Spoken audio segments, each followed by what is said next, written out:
Good evening. Welcome to this meeting of the Waverley Executive. My name is Councillor Tony Fairclough.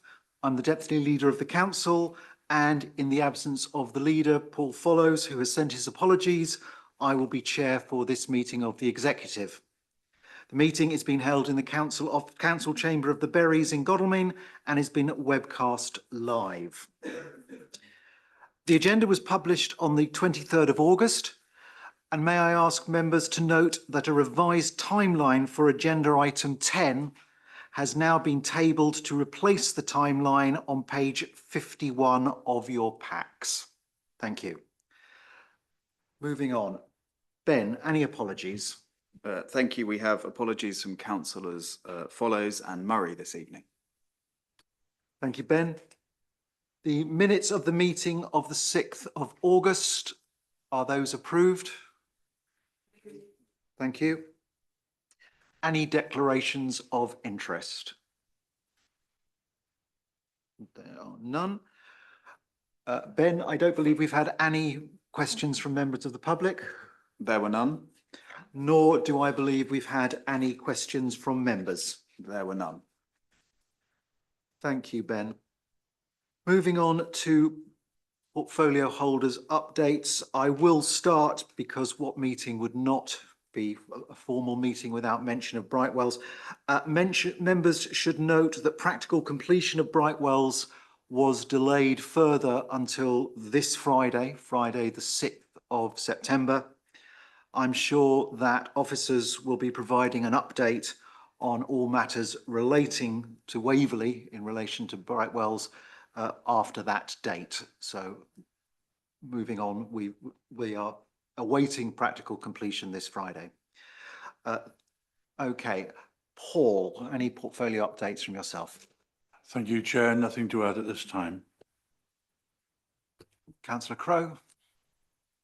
Thank you. Nothing to add. Thank you. Councillor Merriweather?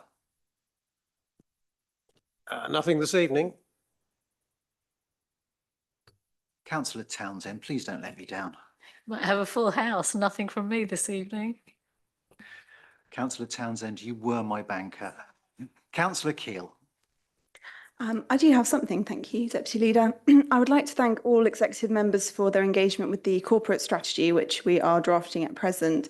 This will be going to a simultaneous meeting of the two scrutiny committees on the 10th of September, which is a really great opportunity for joint scrutiny on this important document. I would like to extend special thanks to the officers who have worked so hard to incorporate all the changes and suggestions to the document over the summer. I look forward to seeing the scrutiny session and to hear the recommendations that come from it. This is our key strategic document that will guide our work in the coming years, and engagement with scrutiny is very important to us. Thank you. Thank you, Councillor Keel. Councillor Mirrlees, I know you have items coming up. Do you have any further portfolio updates? No, because I'm going to speak in a minute. Thanks. And finally, Councillor Williams. No, other than to alert members to the fact that the Carbon Neutrality Action Plan is up again for review, and the process of the sort of annual review of our progress and plans is imminent. Thank you, Councillor Williams.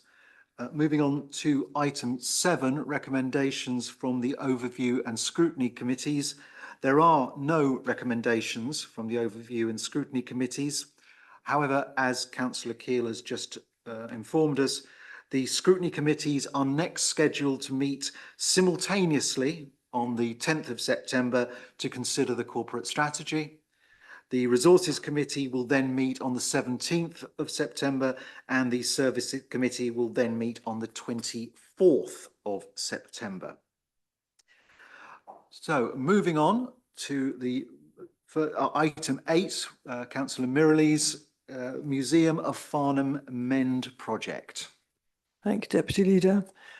This report that we have seeks approval to appoint a contractor for the conservation and repair works for the Museum of Farnham. The chosen contractor, Management and Construction Services, is being recommended following a detailed and exhaustive procurement exercise where heritage experts sat on the evaluation board to ensure that quality of services was uppermost in our minds when appointing a contractor to work on such a beautiful and nationally recognised building such as Wilmer House. The final price tendered for the works is £1,286,713.74, which includes £237,000 of contingency funding. External funding secured to date totals £985,000. As part of the tender exercise, it was felt prudent to price additional potential work. Due to the height of the building, we've been unable to thoroughly survey the upper elements of the building. Given the age of this Grade 1 listed building, it would not be impossible that other additional work would be identified when we erect the scaffolding and began the repair works, and we knew that was a possibility. It would therefore be sensible to have an agreed budget to carry out these works at the same time, as it would be beneficial in both cost and time. These additional potential works are listed in detail in section 12, but include things such as parapet gutter, welfare facilities, which we hope to bring down, by the way, window repairs, including additional work to the window to the rear of the building. The total of these potential works are £237,000, and we're requesting that the Capital Delegated Authority for the Finance Team to increase the capital budget to cover this amount, and recommending that authority be given to award the contract of £1,286,713.74 to the winning contractor. The team will continue to apply for further external funding to reduce the capital outlay by Waverley Borough Council, and I know that we have irons in the fire for that in the future. I wholeheartedly support this project, and I recommend the recommendations to the Executive. Thank you. Thank you, Councillor Mirrlees. Are there any questions? Councillor Townsend. Thank you. No real questions. I'd just like to say thank you to everybody who's been involved in this project. It's been a long haul, and it's a credit to their hard work that we're now at this stage, which hopefully is the last hurdle. You know, well done for securing the MEN funding and the National Heritage Lottery Fund as well. That's no mean feat at all. I know how difficult it is to secure that funding. And this is a really beautiful, as Councillor Mirrlees said, and a really important heritage building to Farnham. And it's great to see that this will be restored as it should be. You know, there is going to be a considerable repairs to the front facade. You know, I was reading in the report how there had to be, there was distorted brickwork, and there had to be a detailed brick by brick drawing for each course. So, you know, this work is being done properly, and it's really important that we do secure its future with approving this next level of funding. And I was also pleased to see that there'll be a range of community events as well taking place to promote this building so that it can continue serving the community for hopefully many years to come. Thank you. Thank you, Councillor Townsend. Councillor Merriweather.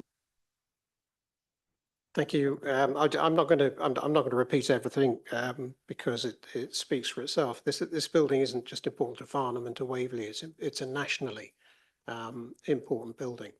And when we came to form this administration back in 2019, it was very clearly on the too hard pile and hadn't really been properly addressed. And I'm just thrilled that we've got to this stage. We have a clear plan to get it through. We have a clear plan to get it funded, and we have tackled everything, not just the problems with the building, tackled the funding, tackling the ongoing management of the museum service within the building with our partners. It's impossible to overstate the amount of work that's gone into this, the amount of patience that has gone into this. This is a very good example of patience and clear thinking dealing with a problem. It might seem like a long time, it might seem a frustratingly long time, but it should be worth it. It will be worth it. Thank you. Thank you, Councillor Merriweather. Any further comments or questions? In that case, actually, before I read the recommendations, I would also like to pay tribute to the work of Councillor Mirrlees and all the officers involved, not just for identifying how important this project is to Waverley and to Farnham, but going out, securing the funding and finding the specialist team that will be conducting the work. As Councillor Townsend has mentioned, this is very, very technically challenging work. There are very few people that can do it. And as I said, I would like to place on record my thanks to Councillor Mirrlees and all the officers involved. I think we ought to say thank you also to Councillor Merryweather, who has been very much involved and backing this. So thank you. Thank you. Thank you also from me. So the recommendations, there are 4 recommendations which come in 2 parts. So I'm guessing, Rochelle, the first thing is to take the first part. Is that alternatively, thank you, we can do it slightly quicker by mentioning that are the recommendations set out in the report at agenda item 8, that's 2.1, 2.2, 2.3 and 2.4, are they agreed? Thank you very much. Moving on again with Councillor Mirrlees to item number 9, Weydon Lane landfill. Thank you. Weydon Lane, as people probably are aware, is a large, quite a large landfill site, old landfill site, contaminated land. Ultimately, we would like to make it more of a recreation. I mean, I know people walk their dogs on it now, which they shouldn't be doing, but however they do. We would like to, have that as a proper recreational area for the local people. But we need now to monitor it. It's got obviously it needs a clay capping being sorted out at some point.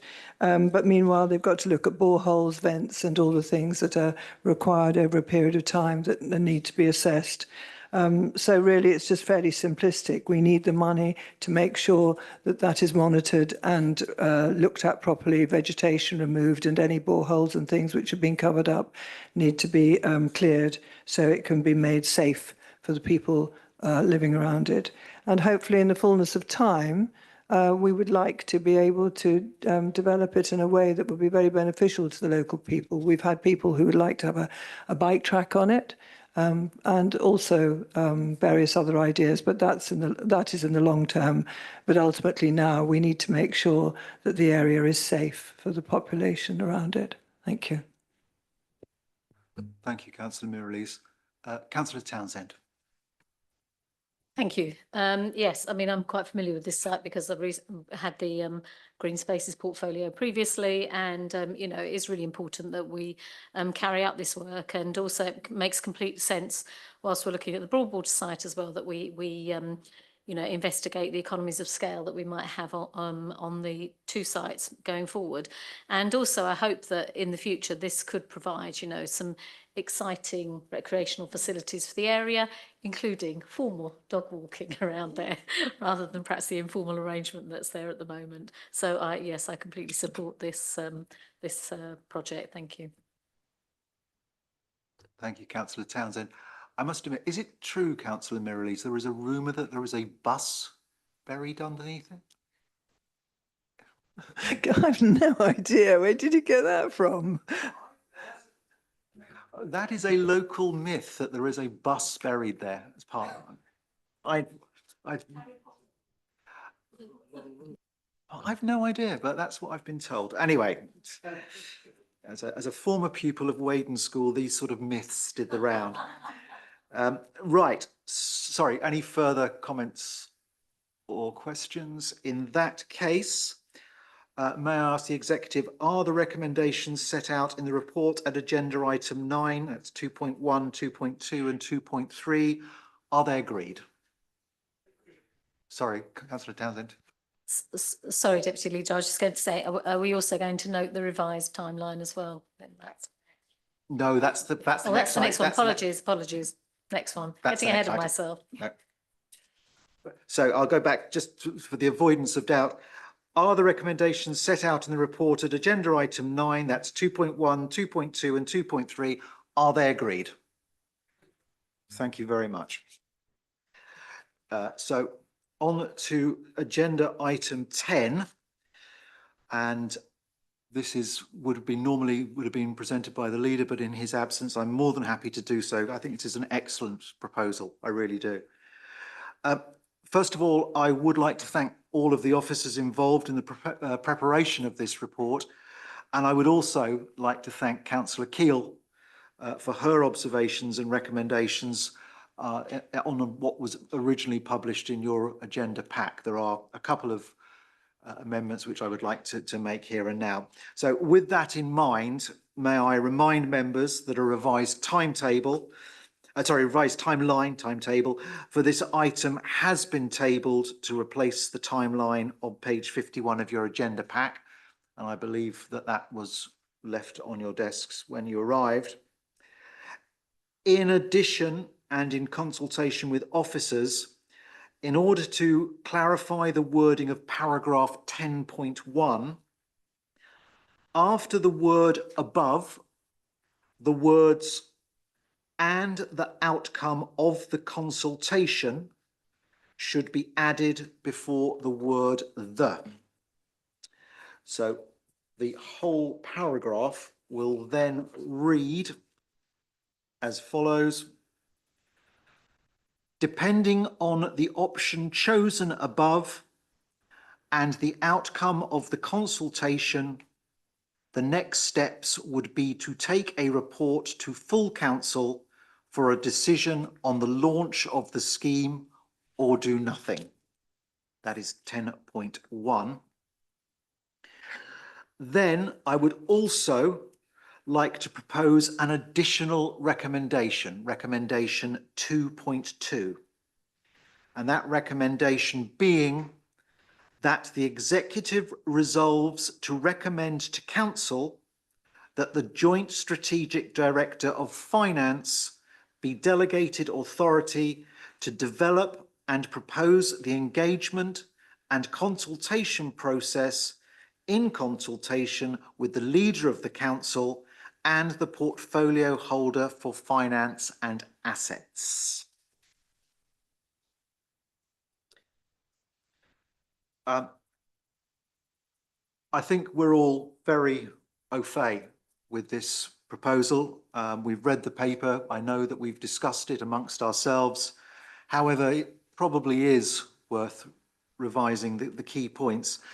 The first and most important is that this will be a voluntary scheme. And indeed, that is one of the key points of the consultation when we enter the consultation process.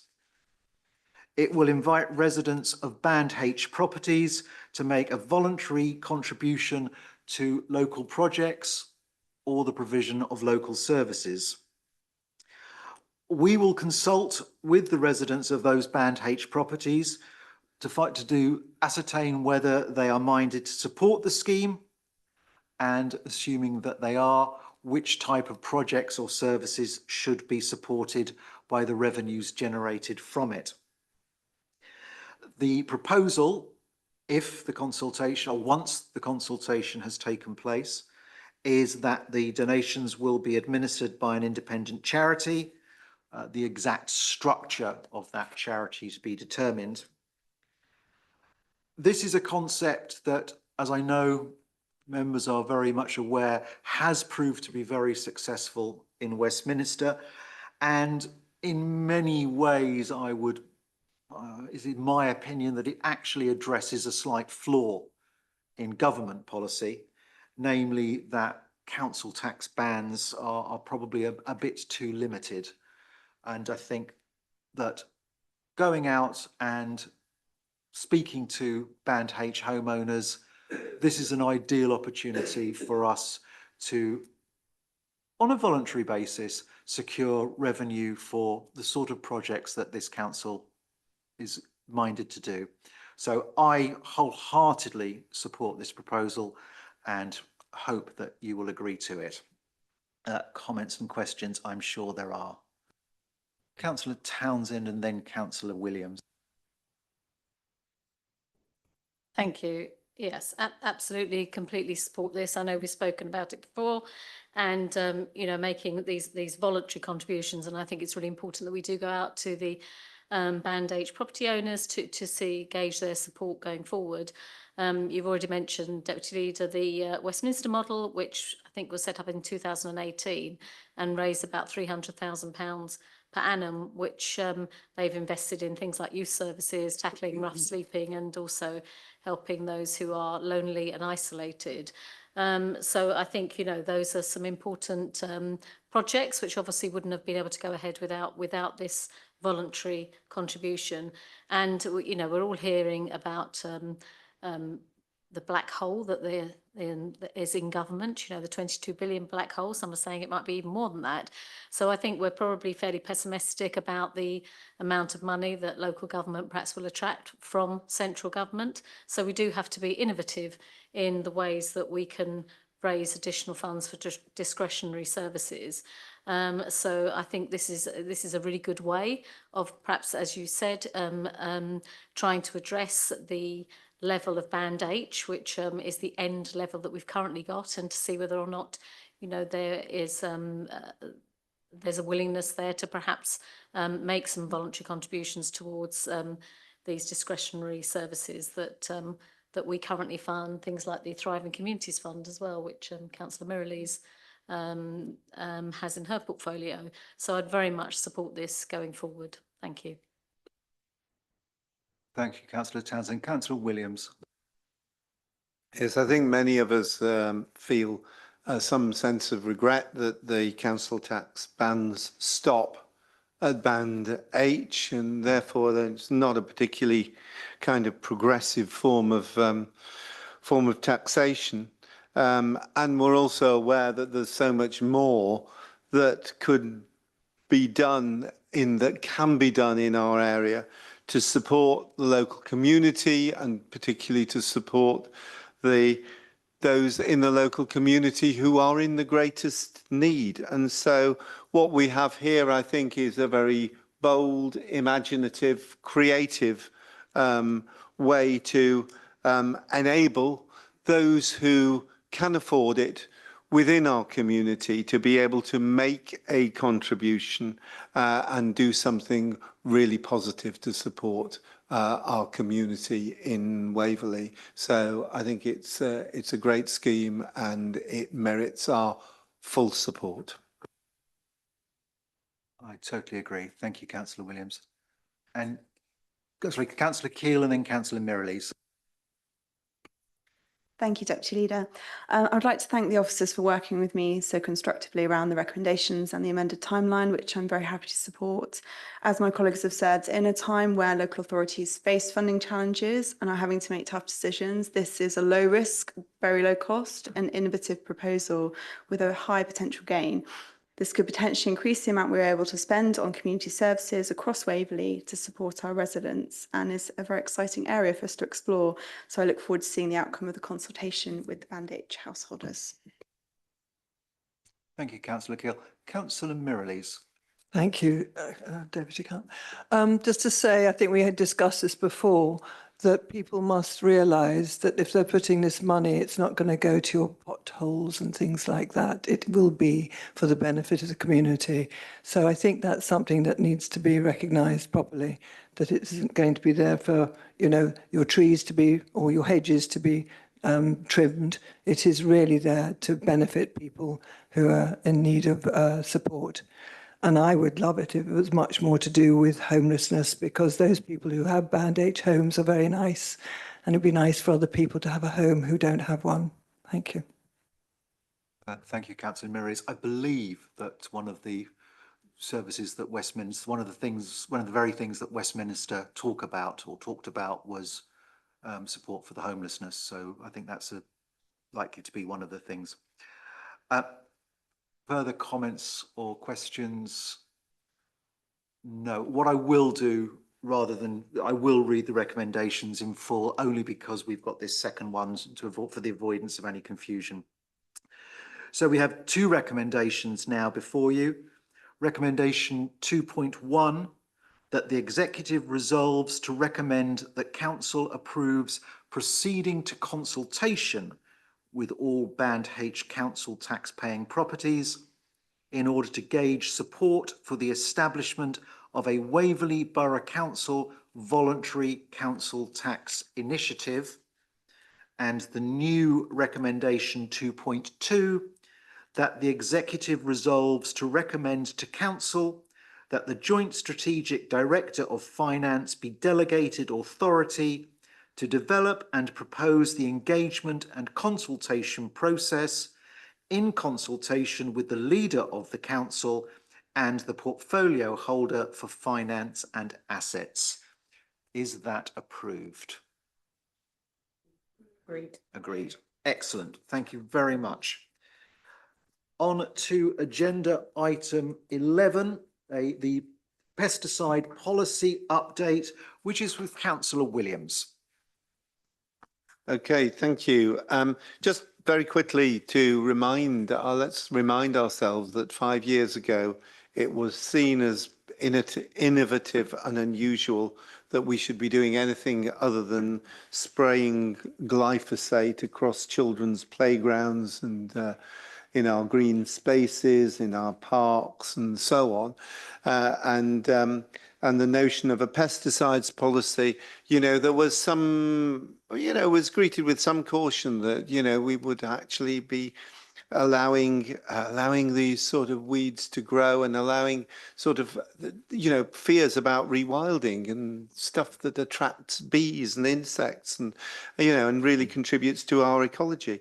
And, you know, aren't we in a very different position now where this is something which is accepted, and a lot of that progress that's been made over that 5-year period has been as a result of really because it's not easy, it's not straightforward. It's been as a result of the sort of hard work of our Green Spaces team and their dedication to implement this policy.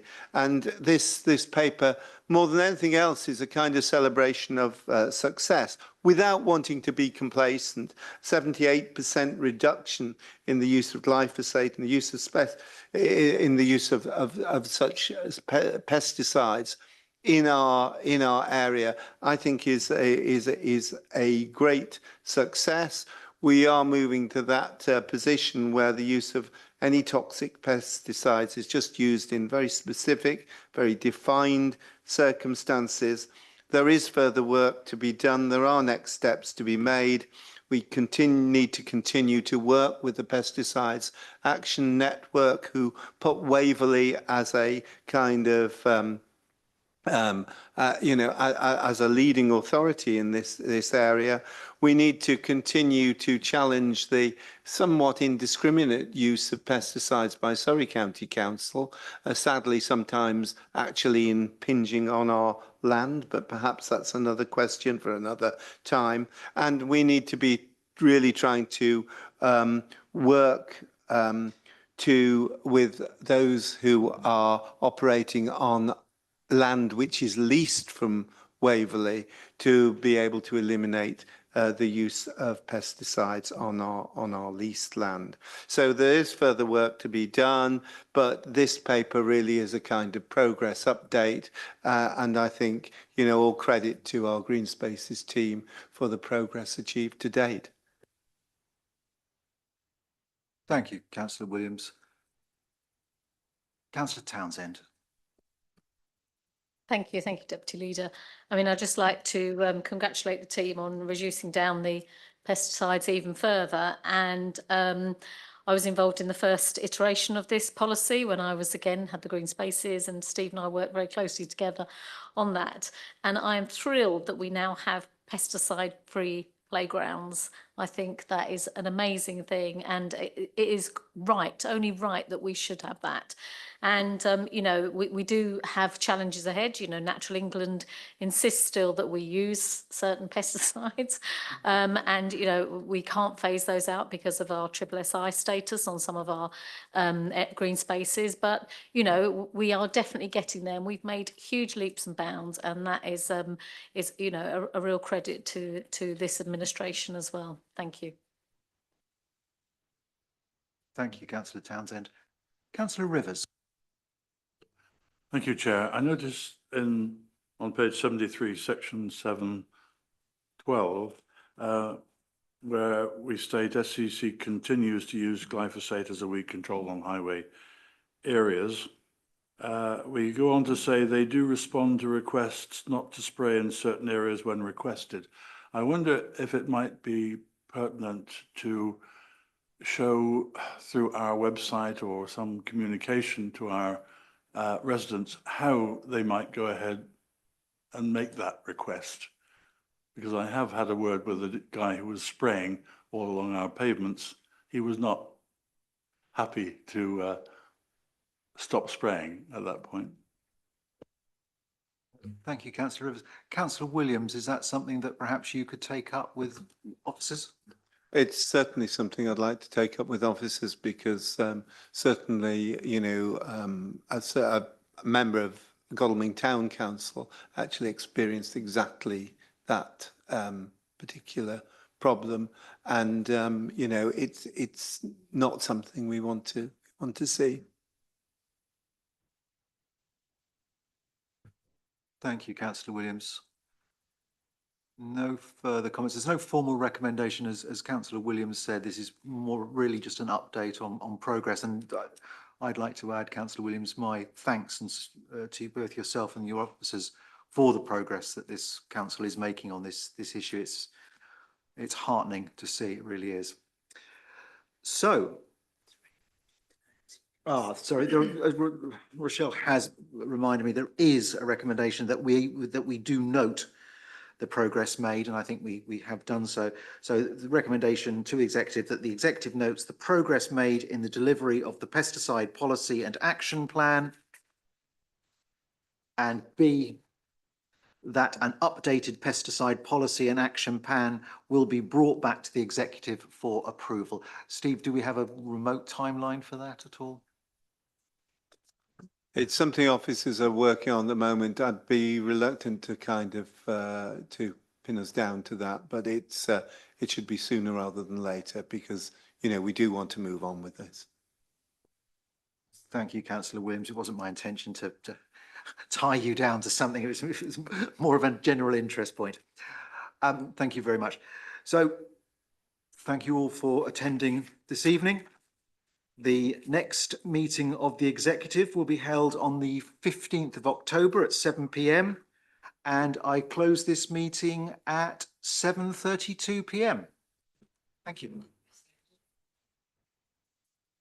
Hey. Executed to perfection. Thank you. Yeah, well done, Chair. Easier the second time. The third time is when you get overconfident and you make a mistake.